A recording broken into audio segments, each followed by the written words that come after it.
Good evening students. आज हम अपने चैप्टर रेशो के अंतिम स्टेप पे आ चुके हैं। मतलब ये स्टेप करने के बाद आपको लगभग सारा मैथ कवर हो जाएगा। उसके बाद आपको कोई प्रॉब्लम आने वाली नहीं है। अब क्या करते हैं, दो कंजेक्टिव रेशो को हम एक रेशो में कन्वर्ट करना सीखेंगे। ये कंजेक्टिव या सक्सेसिव रेशो होती क्या है, जिसको हम क्रमिक अनुपात भी बोलते हैं। क्रमिक अनुपात भी बोल सकते हैं, लगातार अनुपात भी बोल सकते हैं, या कंजेक्टिव रेशो भी बोल सकते हैं, या सक्सेसिव रेशो भी बोल सकते हैं। आओ इस सक्सेसिव रेशो को समझते हैं। हमारे पास सपोज करो एक सिंपल रेशो लिख लेता हूं पहले मैं, ए रेशो बी रेशो सी। मान लेते हैं कि 2 रेशो 3 रेशो 4 है। एक ये तो सिंपल रेशो है, ए बी सी के एक सिंपल रेशो है। चलो मैं इसको ब्रेक करता हूं। ए रेशो बी कितना है, ए रेशो बी 2 रेशो 3 और बी रेशो सी कितना है 3 रेशो 4। यही कंजेक्टिव रेशो है। अब ये जो मैंने ब्रेक किया ये क्या है, कंजेक्टिव रेशो है, जिसमें जहां से एक रेशो समाप्त होती है अगली रेशो वहां से शुरू होती है। इसको हम बोलते हैं कंजेक्टिव रेशो, सक्सेसिव रेशो या फिर क्रमिक अनुपात। दोबारा मैं कहता हूं कि चलो इसको आप सिंपल एक रेशो में कन्वर्ट करो, तो आप क्या करोगे, A B and C, A B and C. A B कितना है 2 रेशो 3 और बी सी कितना है आपका 3 रेशो 4। हमारे पास b की वैल्यू इसकी वैल्यू सेम होनी चाहिए, क्योंकि b जितना इसमें है उतना ही उसमें है। b की एक पर्टिकुलर वैल्यू जो है, तो हमारे पास b की वैल्यू सेम है। इसका मतलब आपके पास यही रेशो निकल के आएगी 3 रेशो 2 रेशो 3 रेशो 4। दोबारा करते हैं क्वेश्चन। मान के चलते हैं कि यदि a रेशो b 2 रेशो 3 है और b रेशो c 6 रेशो 7 है। अब इसका एक अनुपात बना के दिखाना है। अब क्या करेंगे, मेरे को पता है कि मेरे को तो b को इक्वल करना है, किसी भी तरीके से करूं। यहां पर 6 है तो मैं क्या करूंगा, इसको 6 बनाने के लिए इसको 2 से मल्टीप्लाई कर दूंगा। इस रेशो को 2 से मल्टीप्लाई करूंगा तो ये हो जाएगा 6 और ये हो जाएगा 4। अब ये दोनों बीच की वैल्यू क्या आ गई आपके पास, सेम आ गई। तो इसका मतलब क्या रेशो बन जाएगी 4 रेशो 6 रेशो 7। ये आपके पास रेशो निकल के आ जाएगी। कुछ हम करते हैं, हमें तो एक ट्रिक सीखने हैं भाई। हम सोचते हैं कि सर शॉर्टकट होना चाहिए, तो कुछ हमारे पास ऐसे लगा लेते हैं कि ए, सपोज करो ये ए रेशो बी रेशो सी है, ये 2 रेशो 3 और this is 6 ratio 7। 2 ratio 3 and this is 6 ratio and 7 के यहां से इसको मल्टीप्लाई करो, इसको मल्टीप्लाई करो, इसको मल्टीप्लाई करो, ऐसे करते हैं। यहां आ जाएगा आपके पास 12, यहां आ जाएगा आपके पास रेशो 18 और ये रेशो आ जाएगी 21। आपने फिर इसको 3 से कैंसिल करना पड़ेगा, ये थोड़ा सा बड़ा हो जाएगा आपके पास, ये थोड़ा सा बड़ा हो जाता है। हमारा मकसद एक ही याद रखो कि जो चीज दोनों के अंदर है हमें उसको इक्वल करना है। यही मैथ है, इसी पे चलेगा मैथ। आगे जो आगे चलेगा आपके पास दो सिंपल रेशो को कंजेक्टिव रेशो में कन्वर्ट करेंगे, ये चीज आपने सेम करनी होगी। ये तो इसके लिए हम बहुत तरीके होते हैं करने के। जैसे आप लोग कभी याद करो अंडर मैट्रिक में थे, 3x + 2y = 7, यहां पर करते थे 2x + 3y = 9। सपोज करो तो हम कहते थे कि x को इक्वल करो, तो नीचे वाली स्टेटमेंट को ऊपर मल्टीप्लाई कर देते हैं, ऊपर वाली स्टेटमेंट को नीचे मल्टीप्लाई कर देते थे। आज भी यही काम करते हैं। कैसे कि सपोज करो एक आपके पास क्वेश्चन है, एक क्वेश्चन ले लेते हैं भाई।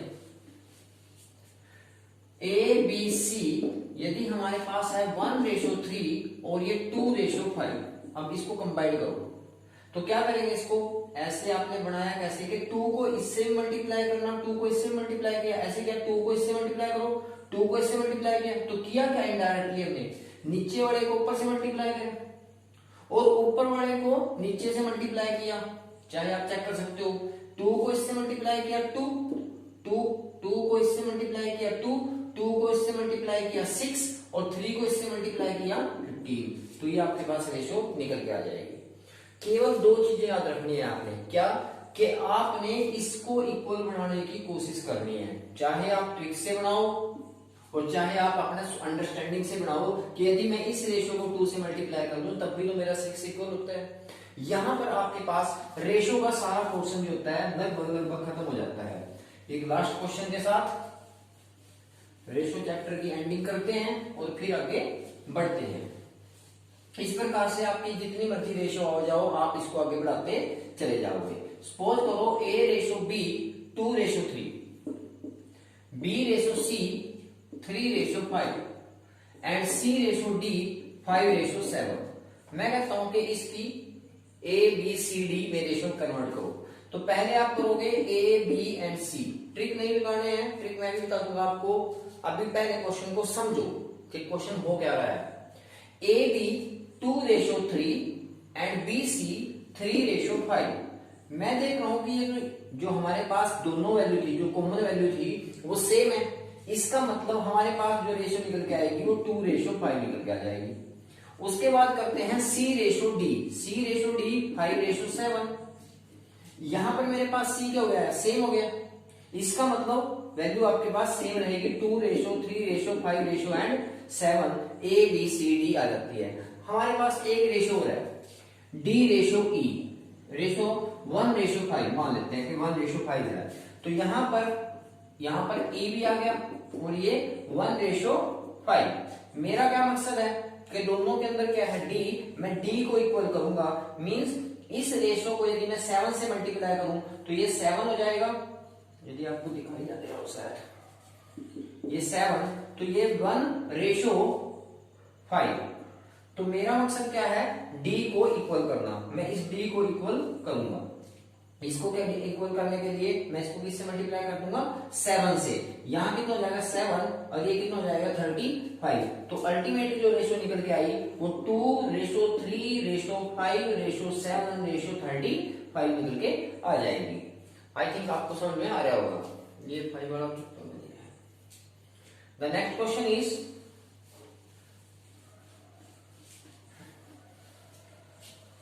जगह की शायद कमी पड़ गई थी इसलिए आपको समझ नहीं आया होगा, दोबारा कर लेते हैं कि यदि A/B 1/2 and B/C 3/4 and C/D 1/2/1, ये मान लेते हैं हमारे पास ये रेशो है।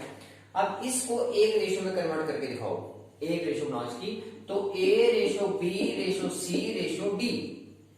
A/B 1/2, B/C 3/4। पहले ABC को कर लेते हैं। ABC तो आपको पता है मेरे कोई कॉमन है नहीं, मतलब कि ये तो आपने ट्रिक लगाना पड़ेगा। 3/6/8। उसके बाद मैं करता हूं C और D को। C कितना 2 और दिस इज 1। अब आप ये देखो, यदि मैं इस रेशो को 4 से मल्टीप्लाई कर देता हूं तो मेरा बीच की वैल्यू सेम आ जाती है। नहीं तो क्या करना पड़ेगा, ऊपर वाली रेशो को 2 से मल्टीप्लाई, नीचे वाली रेशो को 8 से मल्टीप्लाई। ये थोड़ा लेंथी हो जाएगा। मैं चाहूं तो यहाँ पे किसी काट सकता हूं इसको 1/4। मींस इस रेशो को 1 से मल्टीप्लाई कर दो, इस रेशो को 4 से मल्टीप्लाई कर दो, तब भी सेम आ जाएगा आपके पास। या डायरेक्टली जैसे 1 से मल्टीप्लाई करते हैं तो 3, 6 एंड 8। इस रेशो को 4 से मल्टीप्लाई करता हूं तो 4 to the 8 ऑलरेडी है एंड दिस इज 4। या फिर मैं इसको ऐसे कर सकता था कि ये 2:1 रेशो थी, मेरे को तो इसको इक्वल करना है, तो इस रेशो को 4 से मल्टीप्लाई करूं तो यहां कितना हो जाएगा 4 to the 8 and this is 4। तो मैं देख रहा हूं कि ये वैल्यू क्या होगी, सेम। और जो रेशो निकल के आई वो 3/6/8/4 निकल के आई। इस प्रकार से हम कंजेक्टिव रेशो 3, 4 जितनी भी आपके पास कंजेक्टिव रेशो होगी उसको एक सिंपल रेशो में करना सीख गए हैं। यदि ये पोर्शन आपका मैथ का कवर हो गया तो आपका मैथ पूरे तरह से खत्म हो चुका होगा। नेक्स्ट हम टॉपिक वाइज शुरू करेंगे तो आपके पास मतलब मेरे हिसाब से तो मैथ सारा का सारा रेशो में चलेगा, तो वो आगे आप करोगे तो बहुत इंटरेस्टिंग होने वाला है और आपको मजा आएगा।